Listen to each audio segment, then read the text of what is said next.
தமிழ் வாழ்க, தமிழர்கள் வாழ்க வளமுடன். உலகெங்கிலும் வாழும் தமிழர்களுக்காக சவுதி தமிழ் மீடியாவின் தலைப்புச் செய்திகள்.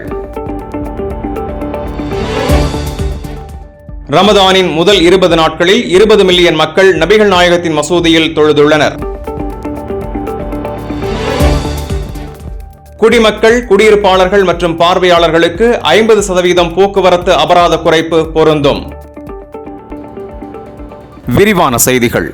ஹிஜ்ரி 1445 ரமதானின் முதல் 20 நாட்களில் நபிகள் நாயகத்தின் மசூதியில் மொத்தம் 1,98,99,991 வழிபாட்டாளர்கள் மற்றும் பார்வையாளர்கள் வருகை மற்றும் சேவைகளை பெற்றதாக நபிகள் நாயக மசூதியின் விவகாரங்களை பராமரிப்பதற்கான பொது ஆணையம் தெரிவித்துள்ளது. முகமது நபி ஸல்லல்லாஹு அலைஹி வஸல்லம் அவர்களின் மசூதிக்கு 16,43,288 பேர் வருகை தந்துள்ளனர். அல் ரவுதா அல் ஷரீஃபையும் 6,55,277 பார்வையாளர்கள் பார்வையிட்டனர். பிரத்யேகமாக நியமிக்கப்பட்ட ஆணையத்தின் மூலம் 50,820 முதியோர்கள் பயனடைந்தனர்.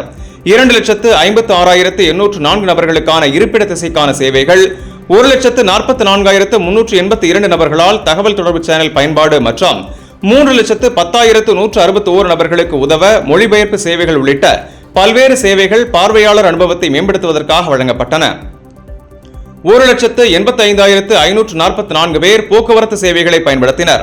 4,83,560 ஜம்சம் தண்ணீர் பாட்டில்கள் மற்றும் 6,49,884 பரிசுகளை விநியோகிக்க ஆணையம் உதவியது. இப்தாருக்காக 59,01,198 உணவுகள் பரிமாறப்பட்டன. பாதுகாப்பு, சேவை, அவசர நிலை மற்றும் தன்னார்வ தொண்டு நிறுவனங்களுடன் ஒருங்கிணைந்து நபிகள் நாயகத்தின் மசூதியில் வழிபடுபவர்கள் மற்றும் பார்வையாளர்களுக்கு உதவுவதற்காக சேவைகள் தடையின்றி வழங்கப்படுவதை உறுதி செய்ய ஆணையம் செயல்பட்டது. குடிமக்கள், குடியிருப்பாளர்கள் மற்றும் பார்வையாளர்களுக்கு போக்குவரத்து அபராதத்தை 50% குறைக்கும் முடிவு பொருந்தும் என்று பொது போக்குவரத்து இயக்குநரகத்தின் அதிகாரப்பூர்வ செய்தி தொடர்பாளர் மன்சூர் அல் ஷக்ரா கூறினார். 18/4/2024 தேதிக்கு முன்னர் செய்யப்பட்ட அனைத்து மீறல்களும் குறைப்பில் அடங்கும் என்றும் அவர் விளக்கினார். 18/4/2024 முதல் 18/10/2024 வரை 6 மாதங்களுக்குள் திரட்டப்பட்ட அனைத்து போக்குவரத்து அபராதங்களும் தீர்க்கப்பட வேண்டும். தள்ளுபடியானது ஒவ்வொரு மீறலுக்கும் அபராதத்தை மொத்தமாகவோ அல்லது தனித்தனியாகவோ செலுத்த அனுமதிக்கிறது.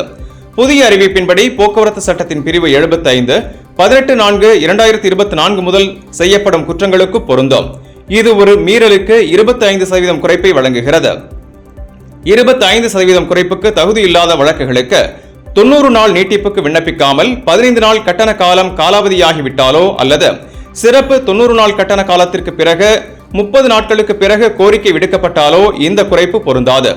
உள்துறை அமைச்சகம் வெளியிட்டுள்ள உத்தரவில் குடிபோதையில் வாகனம் ஓட்டுதல் 120 கிலோமீட்டர் அல்லது அதற்கும் குறைவான வேக வரம்பை கொண்ட சாலைகளில் மணிக்கு 50 கிலோமீட்டர் வேகம் அல்லது 140 கிலோமீட்டர் மணி வேக வரம்பு கொண்ட சாலைகளில் மணிக்கு 30 கிலோமீட்டருக்கு மேல் போன்ற சில போக்குவரத்து குற்றங்கள் 50% குறைப்புக்கு பொருந்தாது என்பது குறிப்பிடத்தக்கது.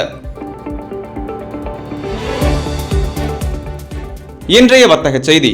சவுதி ரியாலுக்கு நிகரான இந்திய ரூபாயின் ஆன்லைன் மதிப்பு ரூபாய் 22.21, ஸ்ரீலங்கா ரூபாயின் ஆன்லைன் மதிப்பு ரூபாய் 79.74, அமெரிக்க டாலருக்கு நிகரான இந்திய ரூபாயின் மதிப்பு ரூபாய் 83.30, அதுபோல் இலங்கை ரூபாயின் மதிப்பு ரூபாய் 299.04, ஒரு யூரோவுக்கு நிகரான அமெரிக்க டாலர் 1.08 என்ற மதிப்பில் உள்ளது.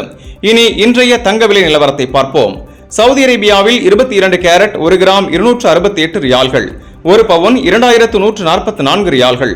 இந்தியாவில் 22 கேரட் தங்கம் 1 கிராம் ரூபாய் 6535 என்ற அளவிலும் ஒரு பவுன் ரூபாய் 52,280க்கும் விற்கப்படுகிறது. நேயர்களே, புதிய செய்திகளுக்காக சவுதி தமிழ் மீடியாவுடன் இணைந்திருங்கள்.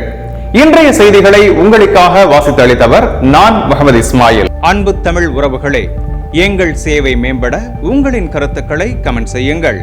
தினந்தோறும் எங்கள் செய்திகள் உங்களை வந்தடைய எங்கள் சேனலை சப்ஸ்கிரைப் செய்து அருகில் உள்ள பெல் பட்டனை அழைத்து அதில் ஆல் என செலக்ட் செய்யுங்கள்.